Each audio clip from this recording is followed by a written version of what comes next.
अपना संक्षिप्त परिचय दीजिए, नाम को छोड़कर।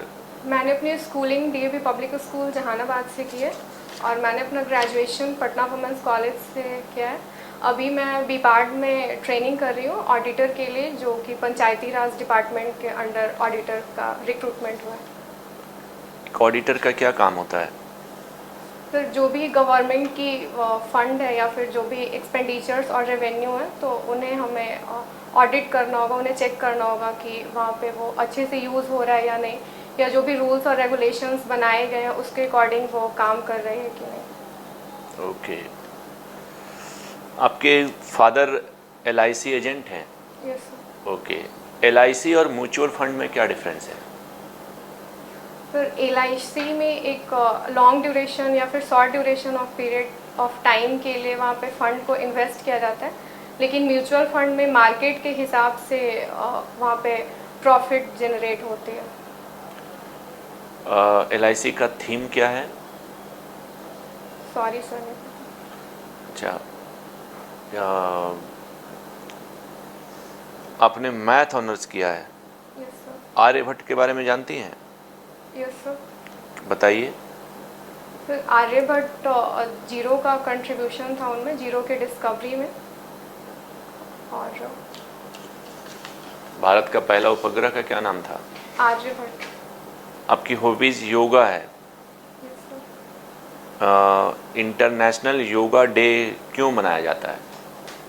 सर किस दिन मनाया जाता है और क्यों मनाया जाता है? 21 जून को इंटरनेशनल योगा डे मनाया जाता है, और 21 जून को इसलिए सेलेक्ट किया गया है क्योंकि वो लॉन्गेस्ट ड्यूरेशन ऑफ समर सॉलिस्ट होता है, और इस वजह से वो दिन जो डिनोट करती है, और लोगों में योगा के प्रति अवेयरनेस आ सके, इसीलिए योगा डे मनाया। हमारे यहाँ आप देखेंगे कि एलोपैथ चिकित्सा भी उपलब्ध है, आयुर्वेद भी उपलब्ध है, यूनानी चिकित्सा भी उपलब्ध है, होम्योपैथ भी उपलब्ध है। योगा को कौन सी चिकित्सा के अंतर्गत रखा जाता है? आयुर्वेद। आयुर्वेद। अच्छा। महिलाओं की जो अभी पार्लियामेंट में महिला के आरक्षण से संबंधित कुछ विधेयक पास किए गए हैं, उसके बारे में बताइए। सर अभी ये 106 कॉन्स्टिट्यूशनल अमेंडमेंट एक्ट है और 128 अमेंडमेंट बिल है, जिसमें ये प्रोविज़न किया गया है कि महिलाओं को लोकसभा और स्टेट लेजिस्लेटिव असेंबलीज़ में 33% रिजर्वेशन प्रोवाइड किया जाएगा। और इसमें जैसे आर्टिकल 330 ए के अंडर इसमें प्रोविज़न किया जाएगा जिससे वुमेन को लोकसभा में सीट रिज़र्व किया जाएगा, और आर्टिकल 332 ए के अकॉर्डिंग स्टेट लेजिस्लेटिव असेंबली में रिजर्वेशन प्रोवाइड किया जाएगा। और इससे फिर वुमेन्स को एक पॉलिटिकल रिप्रेजेंटेशन मिलेगा। जैसे अभी वुमेन का रिप्रेजेंटेशन लोकसभा और स्टेट लेजिस्लेटिव असेंबलीज में कम है, तो वहाँ पे उनका रिप्रेजेंटेशन इंक्रीज हो पाएगा। महिला आरक्षण जरूरी है आपके व्यू में? क्या महिलाओं के लिए आरक्षण जरूरी है? सर नेसेसरी नहीं है, लेकिन अभी हम इसे इम्प्लीमेंट कर सकते हैं। नेसेसरी नहीं है? उसे इम्प्लीमेंट करेंगे तो उसका एक बेनिफिट हमें दिखेगा, लेकिन अभी अक्सर हम विमेन एम्पावरमेंट की बात करते हैं और ऐसा मानते हैं कि आज जो महिलाएं हैं वो पुरुष के समकक्ष हैं, पुरुष जो काम कर सकते हैं महिलाएं भी वो काम कर सकती हैं। फिर रिजर्वेशन की बात क्यों करते हैं? रिजर्वेशन देने का मतलब है कि महिलाएं को हम मान के चलें कि पुरुषों से पिछड़ी हुई हैं। फिर अपॉर्चुनिटीज़ अभी उतनी उन्हें नहीं मिल पाई है, तो उन्हें एक इक्वल प्लेटफॉर्म प्रोवाइड करवाने के लिए रिजर्वेशन देना चाहिए। बिहार में जो शराबबंदी की गई है, मद्य निषेध, इसका कॉन्स्टिट्यूशनल प्रोविजन बताइए। कॉन्स्टिट्यूशनल प्रोविजन नहीं पता सर। इससे क्या नुकसान हो रहा है? ये मतलब सही है कि नहीं आपकी नज़रों में? सर ये सही है। क्यों सही है? क्योंकि इसका इम्प्लीकेशंस देखा गया है वुमेन पे भी, जैसे डोमेस्टिक वायलेंस ये सब का इंसिडेंट्स जो है वो रिड्यूस हुआ है एनसीआरबी की रिपोर्ट के अकॉर्डिंग। और फिर मतलब आपके अकॉर्डिंगली शराब ही पूरा जिम्मेदार है वुमेन वायलेंस के लिए? नो सर, इसमें कंट्रीब्यूशन था। मतलब शराब जो ना पिए वो वायलेंट नहीं करते हैं? ऐसी बात नहीं है, लेकिन उसका इम्प्लीकेशन दिखा है पॉजिटिव वे में। और जो पैसे अगर शराब ये सब पे इन्वेस्ट होते थे तो वो अब दूसरे एजुकेशन या फिर अदर सोशल सेक्टर में भी उन्हें इन्वेस्ट किया जा रहा है। नहीं तो आप देख सकती हैं कि शराबबंदी के बाद बड़ा रिवेन्यू कम हो गया बिहार का। फिर और भी सोर्सेज हैं रेवेन्यू जनरेट करने के लिए, जैसे बिहार में हम टूरिज्म को डेवलप कर सकते हैं या फिर इंफ्रास्ट्रक्चर पे हम इन्वेस्ट करके रेवेन्यू को जनरेट कर सकते हैं। बिहार के बजट में शिक्षा का क्या प्रावधान रखा गया है बजट में? अभी शिक्षा में हाईएस्ट एलोकेशन किया गया है बिहार में।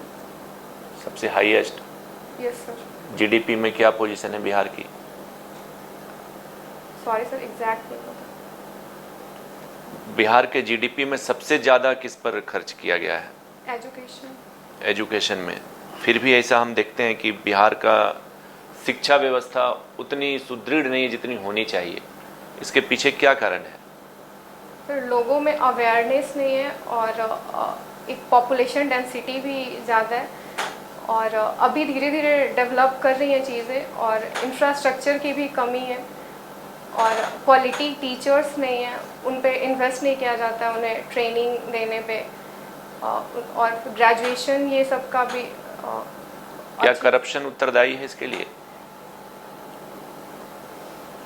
Yes sir. करप्शन उत्तरदायी है? Yes sir. चलिए, आप सपोज करिए अपने मतलब सब डिवीज़न की सब डिविजनल मजिस्ट्रेट बन चुकी हैं और आपका बाबू है, मतलब वो क्लर्क है और जो जितने सबऑर्डिनेट हैं सब के सब करप्ट हैं, ठीक है? आपके को अच्छे से पता है कि बिना पैसे लिए कोई काम ही नहीं करता है। आने के बाद सबसे पहला कार्य क्या होगा आपका? क्या करिएगा इस करप्शन से निपटने के लिए?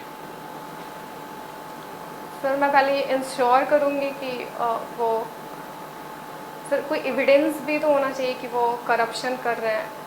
ऐसे इंफॉर्मेशन के बेसिस पे तो मैं जज नहीं कर सकती ना। मान लीजिए पता चल गया आपको, तो क्या करोगी? सर मैं अपने से ऊपर अधिकारी को इन्फॉर्म करूँगी कि यहाँ पे करप्शन हो रही है और चलिए, मैं ठीक अपने है। लेवल पे भी उन्हें गाइड करूँगी कि गाइड क्या करिएगा? मैं उनके खिलाफ एक्शंस लूँगी। प्रथम एक्शन क्या होता है? अगर किसी के खिलाफ कोई कार्रवाई करनी है तो सबसे पहला क्या स्टेप होता है? रिटेन में मैं अपने हायर अथॉरिटीज़ को लिख सकती नहीं, आपने लिखा ना कि एक्शन लेंगे, हूँ। Yes sir. तो एक्शन लेना का फर्स्ट स्टेप क्या है? सर मैं पहले उनसे बात करूँगी और फिर रीज़न जानने की कोशिश करूँगी कि वो करप्शन क्यों कर रहे हैं। करप्शन के लिए रीजन जानने की कोई ज़रूरत थोड़ी है, वो तो करप्शन कर रहे हैं, उनके ब्लड में है। तो सर मैं उन्हें कन्विंस करूँगी कि ये सही नहीं है। तो ये एक्शन लेंगे आप, उनको कन्विंस करना। मैं हायर अथॉरिटीज़ को इन्फॉर्म करूँगी। चलिए, कोई बात नहीं, ठीक है सर। निकिता, यदि आपका चयन हो जाए तो अपने कार्यस्थल पर समाज शास्त्र का बेहतर इस्तेमाल आप कैसे करेंगे? सर मैं सोसाइटी को अच्छे से जान पाऊँगी। अगर मेरा सोशोलॉजी मैं अच्छे से पढ़ूँगी तो फिर उन्हें क्या नीड्स है उनकी और उनके लिए मैं क्या बेटर डेवलपमेंट पॉलिसीज़ इम्प्लीमेंट कर सकती हूँ, उसका मैं अच्छे से इम्प्लीमेंट कर पाऊँगी। उन पे मैं रिसर्च करवा सकती हूँ कि उन्हें किस चीज़ की ज़रूरत है और मैथ्स का यूज़ करके मैं डाटा ये सब कलेक्ट करके मैं उसको एनालाइज कर पाऊँगी बेटर। 0.1 इंटू 0.1 कितना होगा? 0.001। 0.01। यूनिफॉर्म सिविल कोड पर आप अपने विचार दीजिए। भारत सरकार इसको लेकर काफ़ी गंभीर दिख रही है, तो इस पर आपके क्या विचार हैं? तो ये आर्टिकल 44 के अकॉर्डिंग है यूनिफॉर्म सिविल कोड और यूनिफॉर्म सिविल कोड इम्प्लीमेंट करना चाहिए क्योंकि अभी जो भी मुस्लिम्स के लॉज हैं या फिर ट्राइबल्स के लिए जो लॉज है वो अप्रोप्रिएट नहीं है। सबके लिए डिफरेंट लॉज एप्लीकेबल होते हैं, डाइवोर्स, मैरिज, ये सब के लिए। तो अगर वो सब एक प्लेटफॉर्म पे आ जाएगा तो वो सही होगा। भारत में कहीं यूसीसी लागू है? गोवा। गोवा, ठीक है। यदि आपको ये शक्ति दी जाए कि आप अपने राज्य के किसी एक चीज़ या किसी एक व्यवस्था को बदल सकती हैं, तो सबसे पहले आप कौन सी चीज़ को बदलेंगी? तो मैं एम्प्लॉयमेंट पे वर्क करूँगी। जो एक ग्रेजुएटेड लोगों का जो मार्क्स कंसंट्रेटेड है बिहार में, तो मैं उस पर वर्क करूँगी, एम्प्लॉयमेंट पे। बिहार में एनरोलमेंट रेशियो, विद्यालयों में एनरोलमेंट रेशियो बढ़ाने पर बड़ा काम किया जा रहा है। पूरी शक्ति झोंक दी जा रही है कि 100% एनरोलमेंट हो बच्चों का। लेकिन समस्या ये आ रही है कि बिहार ड्रॉप आउट रेशियो के मामले में सेकेंडरी स्कूल के स्तर पर नीचे से तीसरे स्थान पर है। ये एक तो विरोधाभास है। एनरोलमेंट रेशियो बढ़ाने से क्या फ़ायदा होगा जब ड्रॉप आउट रेशियो इतना ज़्यादा है? तो ये drop out ratio secondary school के लेवल पे इतना ज़्यादा क्यों है? फिर सोसाइटल रीजंस हैं मेनली। जैसे जो पेरेंट्स हैं वो लिटरेट नहीं है, उन्हें एजुकेशन की इम्पोर्टेंस नहीं पता है, तो इस वजह से भी ड्रॉप आउट रेशियो ज़्यादा है। और फिर पोवर्टी भी है सोसाइटी में, इनइक्वालिटी है। तो ये सब चीज़ें भी हैं जो पेरेंट्स को मजबूर करती हैं कि वो स्टूडेंट या फिर अपने बच्चों को एजुकेशन नहीं करवा पाए, या उनके पास उतने फाइनेंस नहीं हो पाते हैं कि वो उनका एजुकेशन को पूरा करवा पाएँ। बिहार की कृषि के समक्ष कौन सी समस्याएं देखती हैं, और आने वाले समय में बिहार के कृषि के समक्ष कौन सी संभावनाएं देखती हैं? तो अभी बिहार में नेचुरल डिजास्टर, जैसे नॉर्थ पार्ट जो बिहार का है वो फ्लड से अफेक्टेड होता है, और साउथ पार्ट जो होता है वो ड्राउट से अफेक्टेड होता है। तो ये कृषि में सामंजस्य स्थापित नहीं कर पाती है। बस यही बिहार की कृषि सिर्फ इसी से प्रभावित है। लैंड भी बहुत ज़्यादा फ्रैगमेंटेड है, और मैकेनाइजेशन नहीं हो पाया है एग्रीकल्चर मशीनरी का। तो बिहार में एग्रीकल्चर में बहुत ज़्यादा मशीनरी इसके सरप्लस पॉपुलेशन के अगेंस्ट नहीं जाएगा? और सर, जो सरप्लस पॉपुलेशन है उन्हें दूसरे सेक्टर में शिफ्ट करने की ज़रूरत है, और एग्रीकल्चर में जो लोगों की डिपेंडेंस है उन्हें भी डिक्रीज करने की ज़रूरत है। ये कैसे कर लेंगे? उन्हें स्किल करके या फिर एजुकेशन उनकी इम्प्रूव करके। और संभावनाएं क्या देखती हैं बिहार कृषि के समक्ष? फिर यहाँ प्रोडक्टिविटी, यहाँ फर्टाइल लैंड है तो हम प्रोडक्टिविटी को इंक्रीज़ कर सकते हैं। और अभी जो ये वन डिस्ट्रिक्ट वन प्रोडक्ट का जो कॉन्सेप्ट है उसमें हम कहाँ से आया ये कॉन्सेप्ट? सेंटर पे भी यूपी में one district one product implement हुई थी। तो बिहार में कुछ ऐसे जिलों को बताइए जो अपने किसी एक प्रोडक्ट के लिए देश और दुनिया में जाने जाते हैं। कुछ उदाहरण है आपके पास, कुछ बिहार के जिले?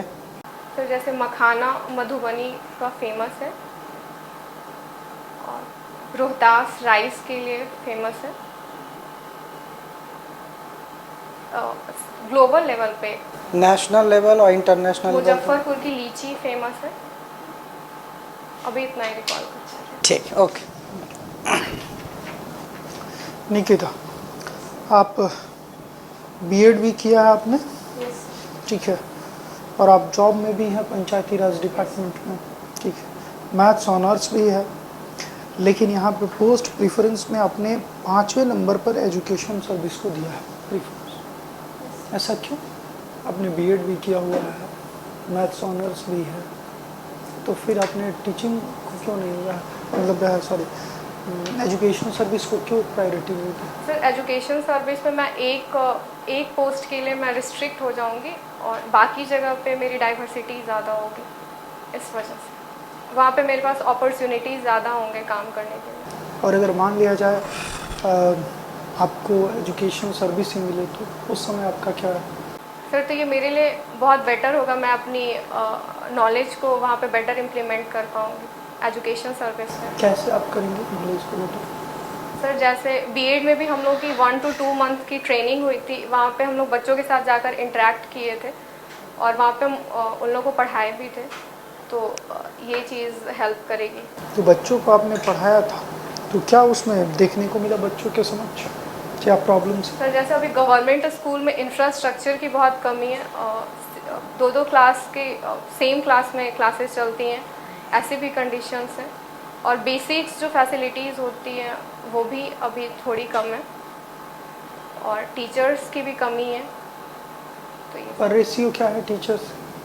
क्या होनी चाहिए? एक स्टूडेंट पर सॉरी एक टीचर पर कितने स्टूडेंट होने चाहिए? फिर गेस कर सकते हैं 30 30 स्टूडेंट 30 स्टूडेंट। ओके। आपने आपका ऑप्शनल सब्जेक्ट सोशियोलॉजी, ठीक है। अच्छा, मैथ्स का प्रशासन में कहाँ कहाँ इम्प्लीमेंट कर सकती है? फिर मैथ्स, जैसे मैथ्स की जो प्रोबेबिलिटी की टॉपिक होती है तो वहाँ पे मैं रिस्क को आइडेंटिफाई कर पाऊँगी उसका यूज़ करके, और प्रॉफिट लॉस का जो कॉन्सेप्ट है उसको भी मैं यूज़ कर पाऊँगी। डाटा और फिर स्टैटिस्टिक्स ये सब है, तो उन सारे इंफॉर्मेशंस को मैं प्रशासन में यूज़ कर पाऊँगी। ओके। सोशल जस्टिस और सोशल इश्यूज में क्या डिफरेंस है? सोशल जस्टिस और सोशल इश्यूज। सोशल जस्टिस हम लोगों को इंश्योर करवाते हैं कि उन्हें समाज में जो भी सुविधाएं हैं वो उन्हें मिल सके, हर एक सेक्शन को, जो भी मार्जिनलाइज्ड हैं उन्हें भी। और सोशल इश्यूज जो समाज की समस्याएं होती हैं, लोग डे टू डे लाइफ में जो फेस करते हैं, तो उसे सोशल इश्यूज कहते हैं। डिफरेंस मैं क्लियरली नहीं बता पा रही, sorry sir. Okay. POCSO act का नाम सुना है? यस, क्या है वो पॉक्सो एक्ट? रिकॉल नहीं कर पा रही। महिलाओं से संबंधित फंडामेंटल राइट में कोई प्रावधान किया गया है और डीपीएसपी में? जैसे आर्टिकल 42 में मैटरनिटी बेनिफिट्स उन्हें प्रोवाइड किया जाएगा, ये डीपीएसपी में। और आर्टिकल 16 का जो 4 है उसमें भी उन्हें एम्प्लॉयमेंट में अपॉर्चुनिटीज़ प्रोवाइड किया जाएगा, वहाँ पे उनके लिए हम रिजर्वेशन कर सकते हैं। 16 क्लॉज 4 में क्या कहता है? 16 क्लॉज एम्प्लॉयमेंट अपॉर्चुनिटीज़ प्रोवाइड किया जा सकता है वुमेन और SC/ST पॉपुलेशन को। वहाँ पे तो बैकवर्ड क्लास लिखा हुआ है। सॉरी। ओके। आप जीविका का नाम सुनिए? जीविका और आशा में क्या अंतर? दोनों के कार्यों में क्या डिफरेंस है?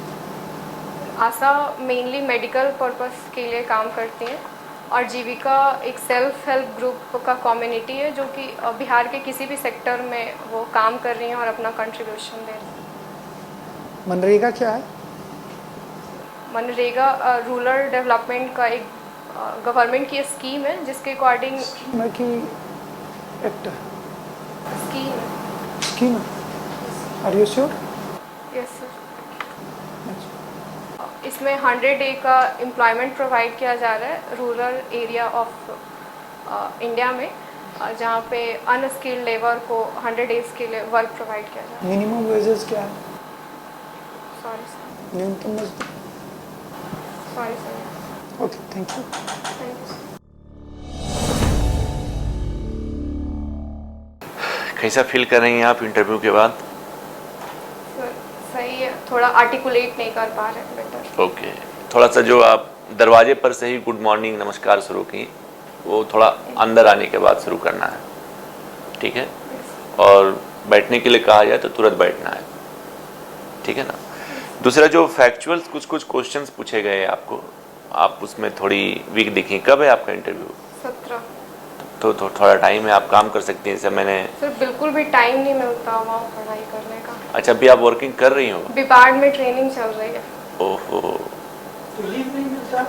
बिल्कुल। आज ट्रेनिंग के में लिए कहाँ भी लीव? लीव नहीं मिल रहा था, आज के लिए भी लीव नहीं ट्रेनिंग मिल में रहा नहीं था। देते हैं लीव। कोई बात नहीं, अपने से खुद डेवलप करिए आप थोड़ा थोड़ा।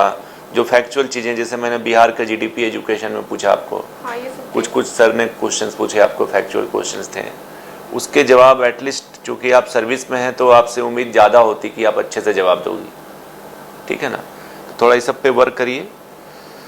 और जैसे पोस्ट प्रेफरेंसेस में आपने बिहार एडमिनिस्ट्रेटिव सर्विस और उसके बाद पुलिस सर्विस को 3rd नंबर पे दिया है। वो क्वेश्चंस इस पे भी बन सकते हैं। सीक्वेंस में हमको ना नीचे 2nd नंबर पे। अच्छा, इसमें गलत लिखा हुआ है। लो फील हो गया। चलिए ठीक है, बाकी सर कुछ कहना चाहें? निकिता, आपके पास खोने को तो कुछ नहीं है।